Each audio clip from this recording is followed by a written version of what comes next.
Texas Governor Greg Abbott is in a pretty difficult spot right now politically. So we already know from last week that Republicans in Texas are looking at the recent national election results and saying, maybe that gerrymandering map that we wrote was a little bit ambitious. Maybe some of the voter trends aren't what we thought they were last year, and we could end up actually losing seats as a result of that. Stay tuned for that. That would be one of the best things that could possibly happen in 2026. But also, he wants to run for re-election for a fourth term, and his approval rating isn't looking that great right now. In the 10 years that he's been in office, Abbott has only hit 50% disapproval twice. So once was during COVID, when everybody was in a pretty bad mood, admittedly. And the second time is actually now. Now, at his record highest disapproval, that's when he's launching his re-election bid for that fourth term. And he's choosing some policies to focus on that might be popular among some Texas Republicans. I don't know about most Texas people though. So he was doing this event in Houston just yesterday. He said voters should have the power to decide whether to eliminate property taxes that fund public schools. He also proposed that any future tax rises should be subject to the approval of 2/3 of voters, basically trying to make it impossible for taxes to ever go up ever again. He also proposed that voters roll back property tax rates through referendums. So basically just entirely end it. So he can't like directly do this stuff. You'd have to have a constitutional amendment in the state. That would require 100 votes in the Texas House, 21 in the state Senate. Both of those would require, even though Republicans are in control, that would require Democrats to sign on. And obviously the Democrats would never do that.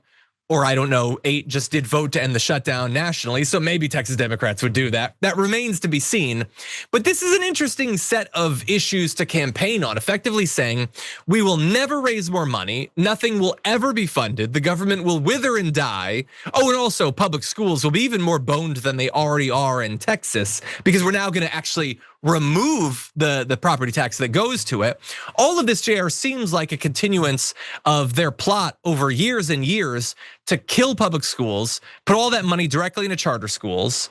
And that's what he's choosing to run on when he's at his peak disapproval. It's an interesting strategy. What do you think? I think that was in combination for trying to gerrymander, do all these different things, to think that they can just, I guess recreate this new reality of folks voting for him and suppressing other folks' votes. They have a lot of angles that they have to make sure that these horrific policies that, let's keep it real, most folks in the Republican Party, they have an audience of one in Donald Trump and trying to please him. So that I gotta go on with Donald Trump style politics, more destruction, more hate, more direct opposition to half of, in this case, the state, and probably even more, and also the country. He's running on this and then hoping they can find a way to manipulate the system enough that he can win anyway, and then claim, I've got this mandate of doing everything that I want to do. And obviously the people of Texas don't want schools. Of course they would. That's what we heard when we were talking to them.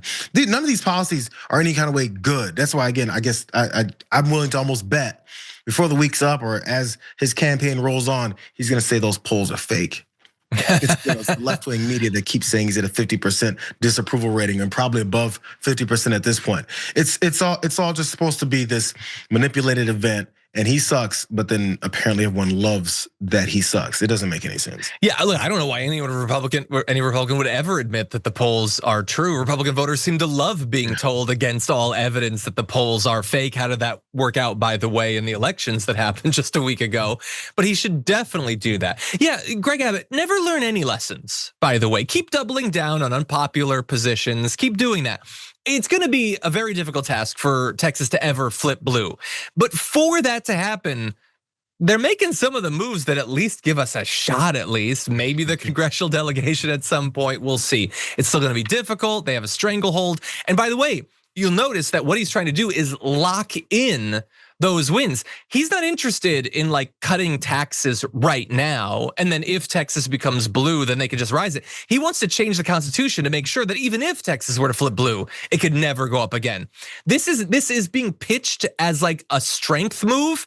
It's not, and it's an admission that they don't think that they're gonna have control forever, and they're trying to make sure that even when they lose, they continue to win. It's pathetic.